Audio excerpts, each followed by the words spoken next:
It has been 365 days since the last time I was in Osaka, and it seems the conditions of me coming this time around are the exact same from last time. It's hot as f still, it's humid as f still, and somehow I still found myself here during monsoon season again. But either way, Osaka is still just as beautiful as it was the last time I visited, along with the nighttime shenanigans that seem to have followed us no matter where we go. I got it! Don't touch it until it's comfortable. なんか盛り上がるやつないんですか？なんか盛り上がるやつ。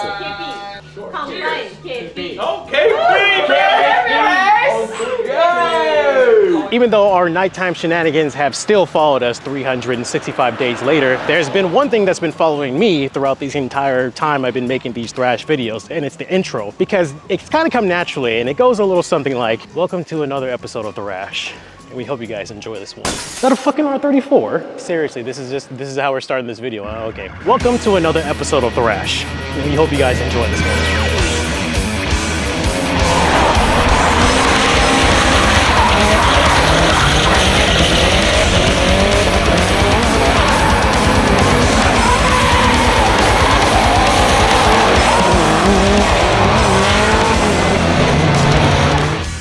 Finally, we're able to get things started on the YouTubes and get back to where we're going and on the dusty trail on the YouTube fandom. Let's go! I don't even know where that came from. It's so hot that I could barely even think, but I'm gonna try to get this out as clearly as possible. Anyway, today we're primarily gonna be focusing on two things this video. One's gonna be the installation of Thrash's new Big Brake Kit. It's gonna be installed on our Supercharged 86, so our homies from California could come drive said car at Tokushima Kart Land. For whatever reason, maybe I might be the only one in this party, but like, I always felt like TKL is one of those tracks a lot of people know about, but don't really know about or know where it is or like the origin. So I wanted to do the best I could to get any history I could on the track. Thankfully, the track owner was there and we got like a pseudo interview. We weren't able to record it if we didn't put any mics on him, but AG pretty much had a full-blown conversation with the guy and I took notes about like some of the things he was saying. Thankfully, now we'll be able to sprinkle some history about TKL throughout the video, which would be pretty nice and something that a lot of people don't really have the information to or don't really talk about. So yeah, that's pretty much the premise of this video. We're all excited to head out to TKL because none of us have been there before. We're really hoping to have the same conditions that we did with Bihoku, where it's just us, where we can drive for the entire day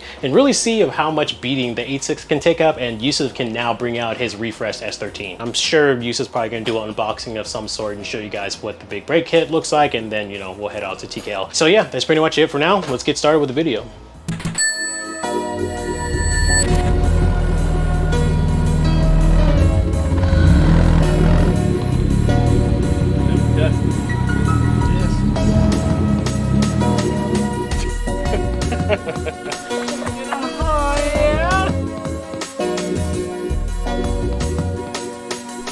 Hello, everyone. Welcome back. It's summer again. It's fucking hot. Got my Astro Boy towel.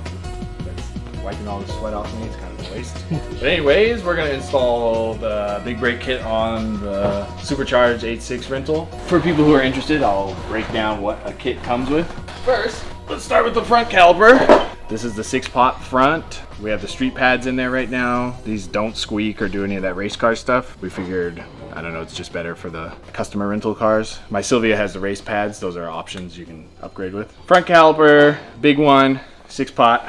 They all come with lines and fittings. For my Sylvia, I actually got mine a little bit longer because if you have a Sylvia, you know that when you have an angle, like knuckles or anything, usually you fucking stretch the brake hoses. We're able to add length or shorten them. Front rotor, you can pick the size, but we chose like the biggest size to fit the 17-18 or 18-18 combo that most people run. But we have the option to do 16, 15, like clearance of 15 and 16-inch wheels. So here's this. Here's the brackets for the front. They're made to fit each specific car. So these are for the GT-86. So these won't fit your Sylvia or anything. But these may, but you need a bracket. All the hardware to install, a little Loctite if you feel so inclined as to add it.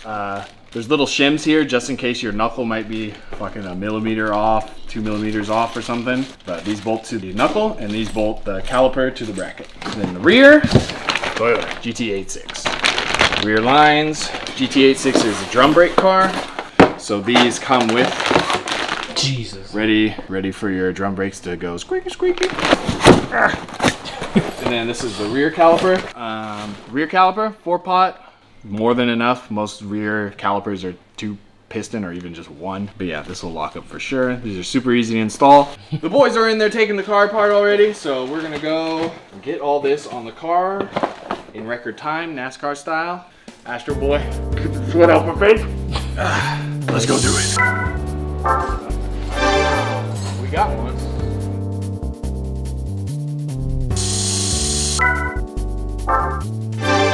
As Yusuf said, the heat was pretty intense on this particular day. So much, in fact, that my main camera overheated a couple of times as we were recording. So a couple of days later, I had a few questions for Yusuf about how the brake kit idea came to be and plans for the future.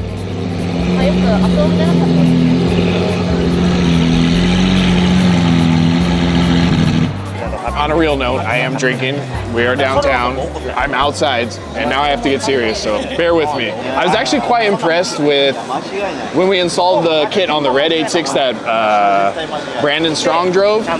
Like, me and AG took the car to the and did a little testing, and they stopped really quick. That was Brandon's first time driving a ZN6 and driving with an actual big brake kit, and he liked both. So what made you want to do the brake kit now that Thrash is usually known for seats? So I think what happened was AG and I were looking for a brake replacement for 86, and we were like, oh, the OEM Brimbos or these other companies, and they were like, what the fuck, why don't we just make some? So we looked into a bunch of different makers, and we went to the AMPA show in Taiwan, went to all the booths of a lot of brakes that people think are made in Japan, but they're not, they're made in Taiwan. And we just found a company that would work with us and fucking, you know, they had the most options for colors, pads, parts, and replacement parts and all that stuff. All of our brakes, any part of it, we can get it replacements. We can get brackets for just about any car, even cars I've never heard of, even brands I've never heard of. That's how crazy it is. What is a looks gin?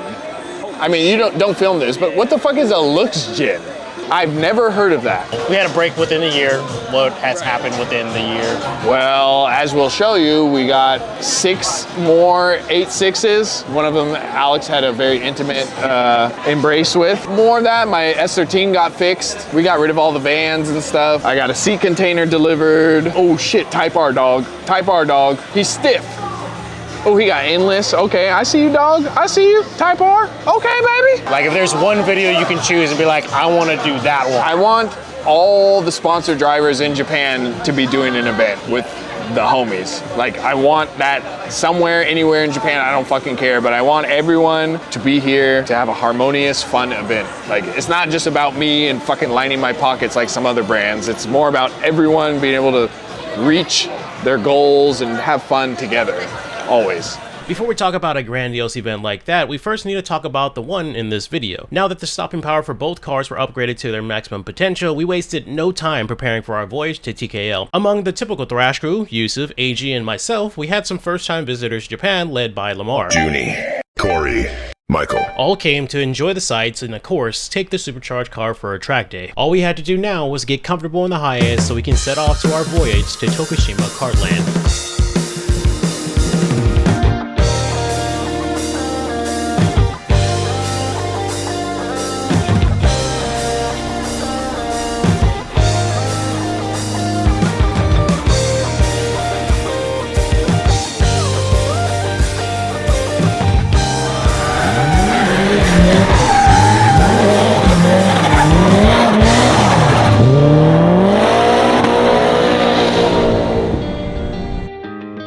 Tokushima Kart Land is located in Yoshinagawa within the Tokushima Prefecture, about 3 hours from Osaka. Past the city of Naruto, believe it! The track is tucked away in the mountains, which makes the section experience quite interesting since you basically traverse through a toge before reaching the track, unlike your Meihans or Bihokus where they're just a bit off from the main road. The track you see before you has been standing for about 44 years, but the layout that it's currently running was implemented about 22 years ago. Once upon a time, the track was actually flat, but was later changed to the elevation changing layout that we all know today. day. The track would host events from go-karts, motorcycles, drifting, and even gymkhana, serving a bit of TKL for everyone, and is documented on the wall from photo to photo. I mean, look, this place is so historical, it makes a common rider into a common rider. But when it comes to drifting, there is one name I think of when it comes to TKL, and that was Akira Hirajima, driver of the red D-Max Rems TKL drift car from 10 years ago. Later, he would find himself in one of the iconic blue S15s from D-Max along with his teammate Yokoi. Anyone remember that super old exhibition or demo all them years ago? He would finish 4th in the 2017 season ahead of legends like Kawabata, Suinaga, or Imamura, to name a few. What is cool in retrospect though is it seemed like Akira never really forgot where he came from, repping TKL wherever he could, even after D-Max became his main sponsor. Anyways, if you ever find yourself at TKL, make sure to stop by the shop for some merch and a load of history inside, from old D1 memorabilia to the D1 street legal trophies and information on upcoming events. Matter of fact, the owner invited us to a drift event that goes hand in hand with cosplay.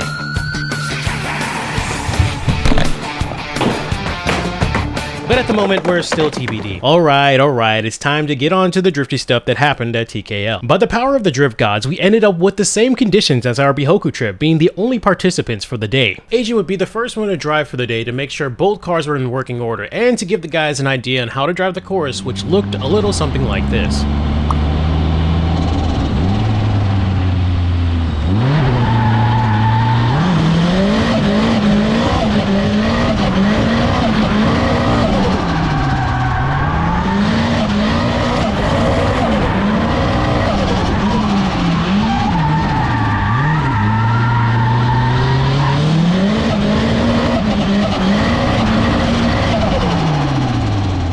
With a firm example now in place, the guys would do what they could to link the course, but everyone started small just by getting the main hairpin down before drifting the rest of the track. The hairpin is a nice icebreaker into the elevation changes of the track, since you come into it going uphill and exit the turn going downhill. Outside of Eiji, everyone was struggling for a little bit, but over time the turn became second nature, with Corey getting really close, linking the whole track.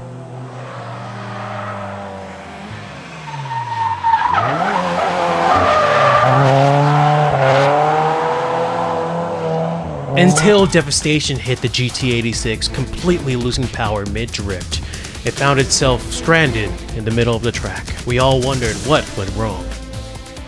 It ran out of gas. Right before this, Yusuf was getting some really solid runs in. As Yusuf found his pace more and more, he would become the second person to link the entire track.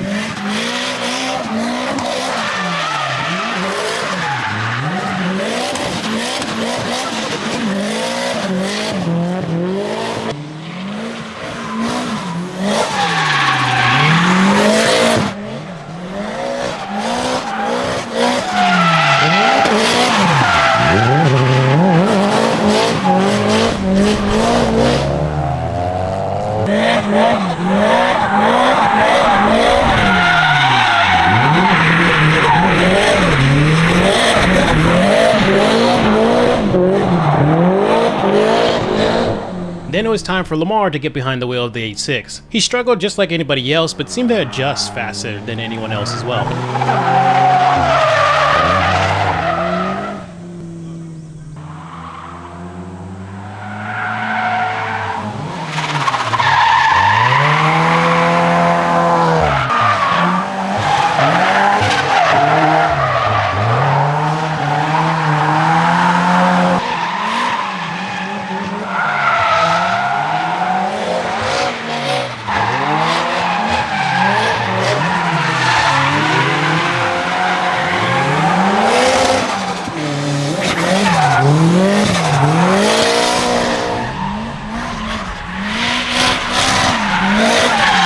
see you, dog. I see you.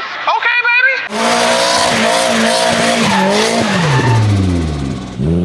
I think it would be safe to say that we all were slowly losing the track of time after each and every session with both cars up until our lunch break. With a bit of downtime, I decided to ask the guys how they felt about the cars and TKL. Everybody's kind of afraid to do interviews and such, right? This is the slick way to make people do it without them even knowing. Can you hold this real quick? I gotta test something out. You wanna be my test dummy real quick? Sure. Speak into it. What's up? All right, cool. So how was your day today? How did it go? You ain't gonna be doing that right now. Nah. Take it back. Take it back. So you drove TKL today. Yeah. How'd you like, well, it's not there anymore. How'd you like that car? That car is trippy. I've never driven like a newer car like that. I've always driven a slow stock KA. Maybe I've driven one S13 with like turbo. That was it. When I tried this out, it took me a little bit just to figure it out. Very, very like responsive steering, brakes. That's the Thrash kit. Yeah, so how do you like the Thrash Big Brake Kit? That, like, it was like, I just tapped it a little bit and I locked up. I was like, all right, I gotta be careful with that. That took me a while. I've never driven right-hand drive before, and I've never driven that. I put it in like first gear. I didn't know you're supposed to like pull up on the thing and go like, yeah, that's new to me. But overall, like, it's sick. Bent my rod. I bent my rod because I smacked it on the fucking curb too hard. Sometimes I like to get real wild and smack my rod on the curb. So you drove both turbo, yep, and supercharged. Supercharged more faster than need final gear ratio change. Always need using saddle gear. So when you go to the track, second from the top and then third gear transition? Yeah. And then third, and then... Second.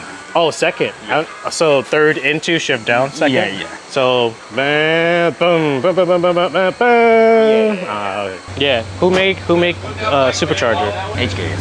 HKS? Yeah. So HKS and then turbo thrust. Easy to install. Sylvia, I wanna install TD-86. I need to make some plate and welding. Okay, no. Just buy from Thrust, from HKS. They have everything, easy. And if you crashed and some parts broken, hey, HKS, I need brand new mid pipe. Like that. Tie rod. Tie rod. Looks perfect. And no crash.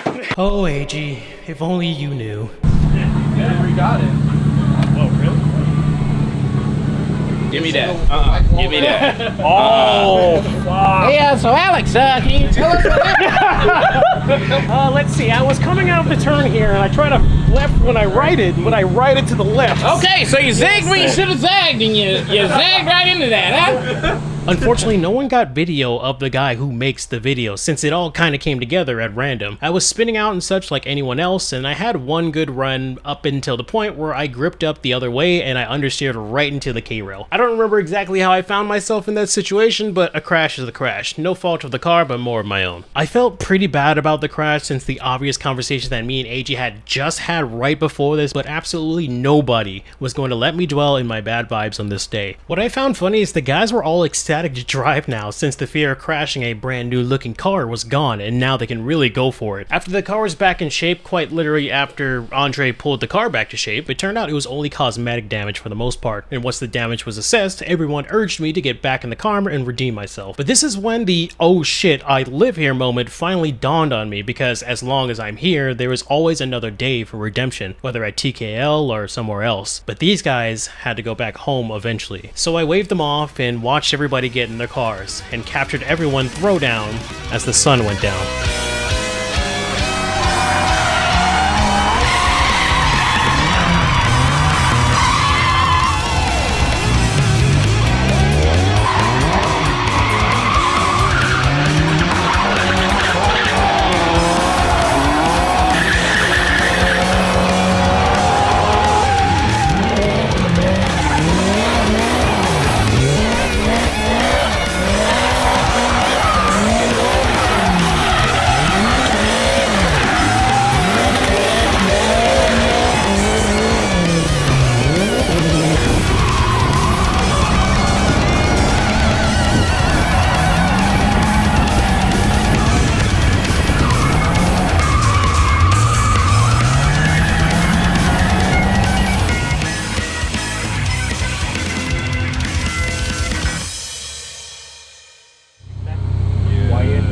The crew, dude. Let off completely because I was like, I know I'm gonna fall back more. Oh yeah, you're like in it too. Yeah, like so you're at the point where like if you go out, you're just gonna drag out into the tires. Exactly. So I was like, fuck, I'm here. As Lamar brought the 86 back to the pits one last time, our stay at TKL was officially over. This was one of those unicorn events where everything went to plan for once, with no huge hiccups keeping any of us from driving. What was icing on the cake, or the cherry on top for this whole event, is as we were loading up the cars, one of the staff members, maybe the owner's wife, came out and showed their appreciation by thanking everyone in attendance, which now that I think about it, I think was a first for me, at least personally. But as much as we didn't want to leave, it was time to say goodbye. The plan was to get home, sleep, and meet up the next day for our night's outing, as the guys had only a couple days left here in Osaka.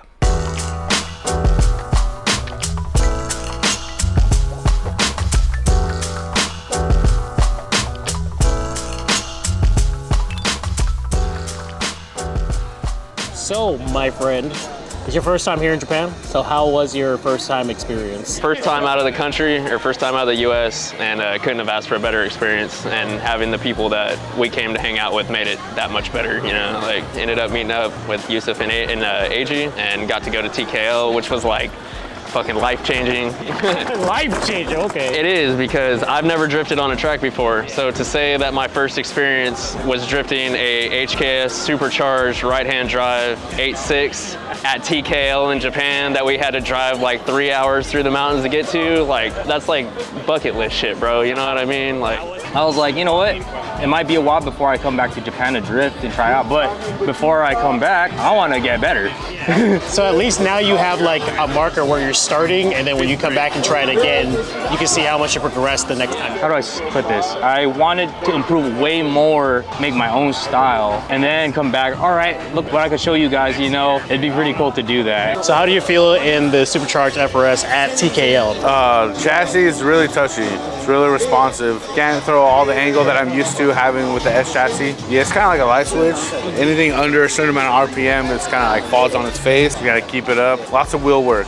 Lots of wheel work. I don't want to say it took me about 5 laps to get used to being a right-hand drive, but it's a lot of fun. A lot of fun. Can't wait till the next one. So you're gonna come and do it again? Oh, no doubt. TKL was one of those hidden gems that I've never, like, I didn't even know the track existed until like maybe like 2 or 3 years ago. That was more fun, especially doing them with more friends. Yeah, I drove the turbo ZN6 previously. I tried 2 different cars on 2 different tracks, and I can't really say which one I'd prefer. Yeah, I think the turbocharged one might have been better suited for TKL, just due to being able to stretch out certain parts of the course, especially the, you know, the main hairpin. You get to edit that. Yeah, I'll throw it in there. Yeah, all right. As you could probably tell, everybody who laid their hands on the Supercharged GT-86 had a positive experience. I mean, it was hot lapped all day, it had no cooling issues, no boost issues, no steering issues, outside of a driver error that was me. Now, once we assess the cosmetic damage, or maybe the day we assess the cosmetic damage, we want to do a machine check on the car to give you guys an idea how the setup is for the supercharger, suspension, or whatever it is we're doing. We also want to do the same for our turbocharged car, our ITB car, and our turbo ITB car. That way, if you're building an FRS or GT-86 yourself, you have a firm example to base it off of, or if you're wanting to rent one of these,